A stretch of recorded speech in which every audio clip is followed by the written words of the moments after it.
இந்த பீம்ல shear force calculate பண்ணலாம். SF at B எவ்வளோ? SF at B எவ்வளோ கண்ணா? 7.4 கிலோமீட்டர். மேல போகுதா கீழே வருதா? மேல போகுது. So plus 7.4 kilo Newton. Okay, அடுத்தது SF at C 7.4 kilo Newton. இது 4 கிலோமீட்டர் கீழே வருதா மேல போகுதா? கீழே வருது. So minus 4 kilo Newton. So SF at C will be 3.4 kilo Newton. அதுக்கப்புறம் SF at D கால்குலேட் பண்ணும்போது என்ன பண்ணணும்? இத பாயிண்ட் கோடா கன்வர்ட் பண்ணணும். பாயிண்ட் கோடா கன்வர்ட் பண்றதுக்கு என்ன பண்ணுவீங்க? 2 into 4 2 into 4 போட்டீங்கன்னா பாயிண்ட் கோடா கன்வர்ட் ஆயிடும். Okay, SF at D equal to 3.4 kilo Newton. இது வந்து கீழே வருதா மேல போகுதா? கீழே வருது. So minus 2 kilo Newton per meter into 4 meter. Meter gets cancelled. So SF at D will be 3.4 kilo Newton minus 8 kilo Newton. So SF at D will be 5.6 or 4.6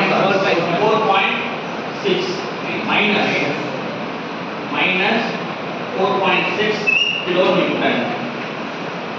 Okay, அடுத்தது SF at E. SF at E is equal to minus 4.6 kilo Newton minus 3 kilo Newton. So it is equal to minus 7.6 kilo Newton.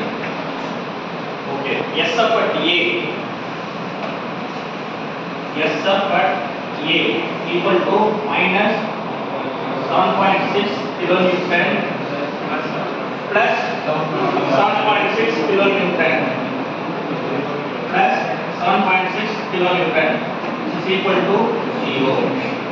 So the answer must be 0. Then only your found out value is correct. புரியுதா? இதுல நம்ம cross check பண்ணிக்கலாம். You can also cross check by yourself. புரியுதா?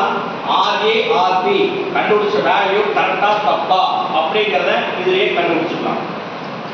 புரியுதா? ஸ்டார்டிங்கும் 0 ல தான் ஆரம்பிக்கும், எண்டிங்கும் 0 தான் முடியும். Okay, now you draw the shear force diagram.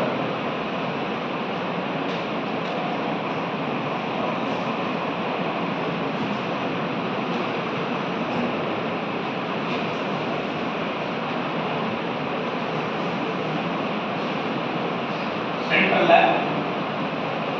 ஒரு line வரைஞ்சுக்கோங்க and name it as small b, small c,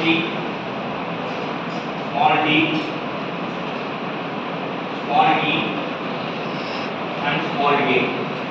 First இங்க point loadக்கு you should draw straight line.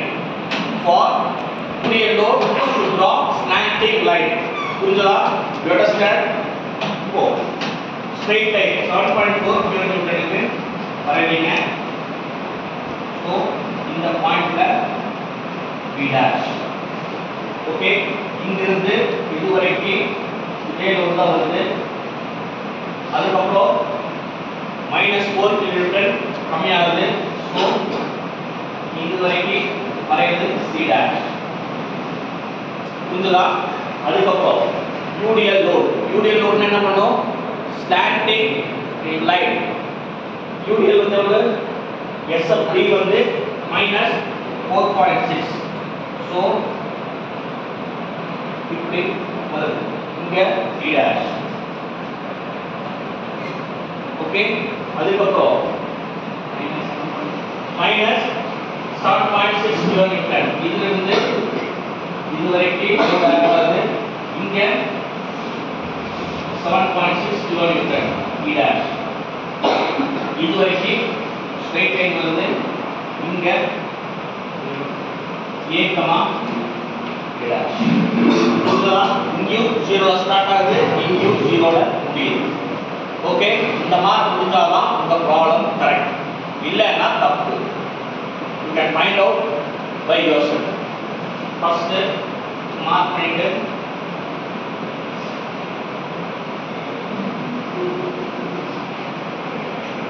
இதை ஸ்ட்ரைட் பண்ணிக்கோங்க.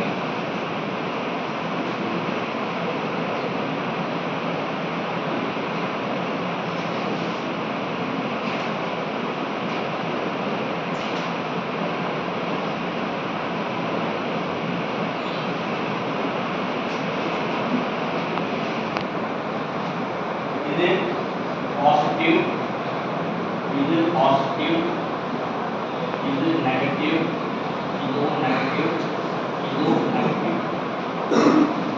Okay, you understand?